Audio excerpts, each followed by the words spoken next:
সাদা বের করে রাখতে হবে ওইখানে আস্তে আস্তে সাদা ফল কি করে অঞ্জলি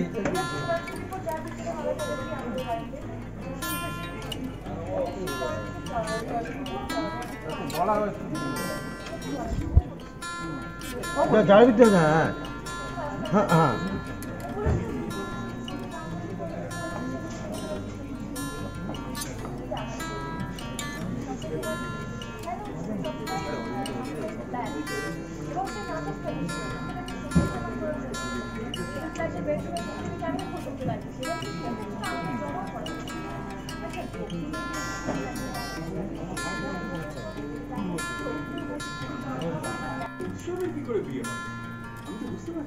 এইসব ঘরোয়া তত্ত্বের পরে আসে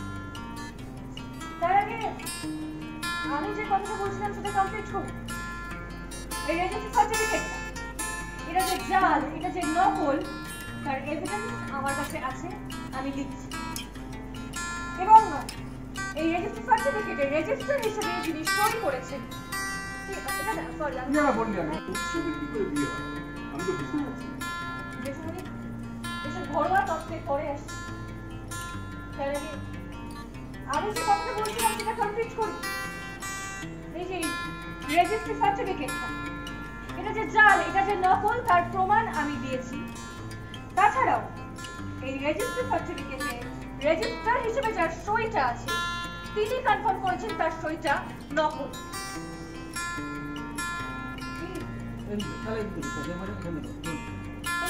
নাটকের সুষ্ঠু বার্তা ঠিক করছে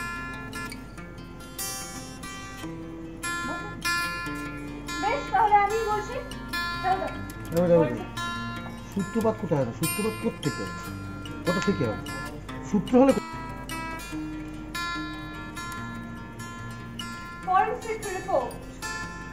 যে রিপোর্টের ভিত্তিতে মালা চ্যাটার্জি আমাদের মুখার্জি বাড়িতে এসে উঠে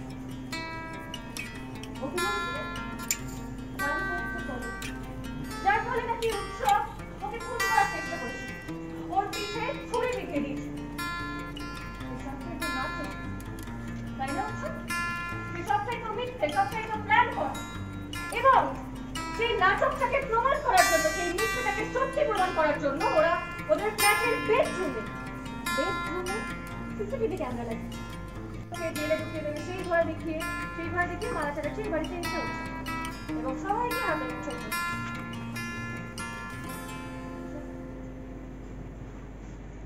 তোমাকে পাগলের মতো ভালোবাসি কবে বুঝবে যাবো কেমন খেলা কতগুলো মেয়ের জীবন নিয়ে খেলবে বলো উত্তরটা তোমার শরীরে তো এই মুখার্জি পরিবারের রক্ত হয়েছে যে মুখার্জি পরিবারে কৌশিকী আছে মুখার্জি পরিবারের রাজা মুখার্জি আছে সেই পরিবারের সদস্য হয়ে এরকম একটা নোংরা কুৎসিত মন নিয়ে এরকম একটা নোংরা কুৎসিত চরিত্র নিয়ে তুমি কি করে বেঁচে আসো তোমার লজ্জা করে বুঝতেই পারছো মাথায় মুকুট পড়ে আছে আর যখন তোমরা এই এপিসোডটা দেখছো তখন তোমরা বুঝতেই পেরে গেছো যে আমার আর পুরো পরিবারের এরকম একটা টানাপোড়েন সমস্যা চলছিল এখন সেটা একটু হলেও ঠিক হয়েছে বাট এখন কিন্তু জগদ্ধাত্রীর সামনে মারাত্মক বিপদ তো পরবর্তী পর্বগুলো দেখতে গেলে কিন্তু অবশ্যই জগদ্ধাত্রীতে চোখ রাখতে হবে উৎসব এমন একটা চরিত্র উৎসব শুধু বাজে কাজ করার জন্যই জন্মেছে মানে সে কাউকে ভালোবাসতে পারে না মন থেকে এবং কারোর ভালো কিছু দেখতেও পারে না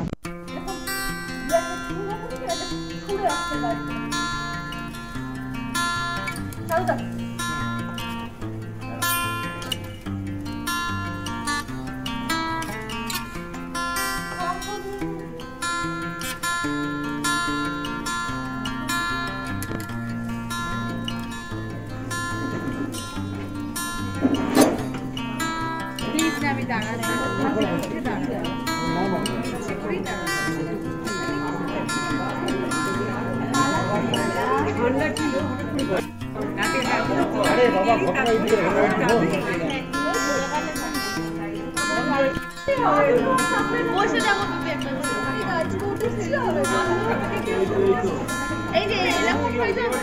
মালার উৎসবে খেলা পুরো দিয়ে জানতো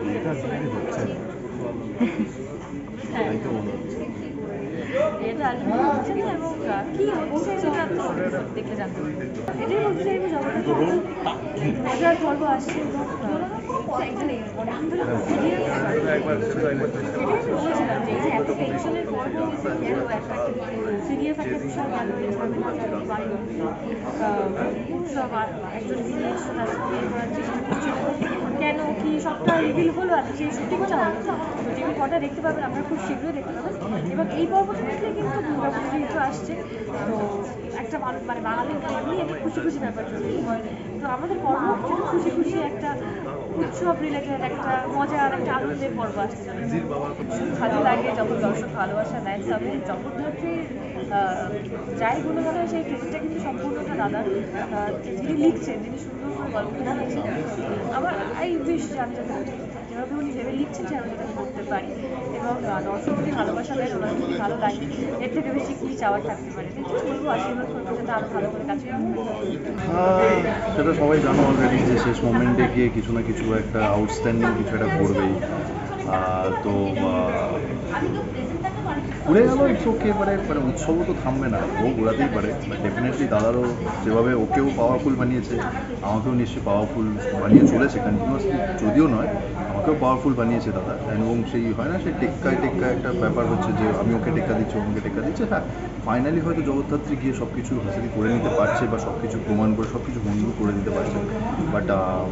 ঠিক আছে মানে টু বি কন্টিনিউ না জগদ্ধাত্রী মানেই প্রত্যেকটা মোমেন্টে দাদা চমক রাখেন প্রত্যেকটা মোমেন্টে চমক থাকে টুইস্ট অ্যান্ড টার্নস মানে সব সময় নাও ব্যাপারটা হচ্ছে এবার যে এই যে মোমেন্টে এই যে বিয়ে মালার সাথে আমার বিয়ে সেখানে মেহেন্দি কীভাবে কী রিয়্যাক্ট করছে মেহেন্দি কীভাবে ব্যাপারটা অ্যাকসেপ্ট করছে এই সব কিছু মিলিয়ে এইগুলো তো মানে এর মধ্যে একটা চমক আছে যে মেহেন্দি মানে আমার প্রতি যে ভালোবাসাটা দেখাচ্ছে বাট আমি স্টিল ওর প্রতি কিছু ফিলিংস থাকা সত্ত্বেও বাট আমাকে স্টিল আমার লক্ষ্যে এগিয়ে যেতে হবে এই সম্পত্তির চেয়ার এইগুলো দখল করতে হবে আমি আমার লক্ষ্যে স্থির উপলক্ষটা বড় নয় এখানে ব্যাপারটা এরকম হয়ে যাচ্ছে তো এরকমই টুইস্ট টার্নস আবার দেখা যাক যে এই বিয়ের পরে কী কী দাদা রাখতে চলেছে সেটার জন্য তো জগদ্ধাত্রী দেখতেই হবে সোম থেকে রবি আর সন্ধ্যে 7টায় জি বাংলায়।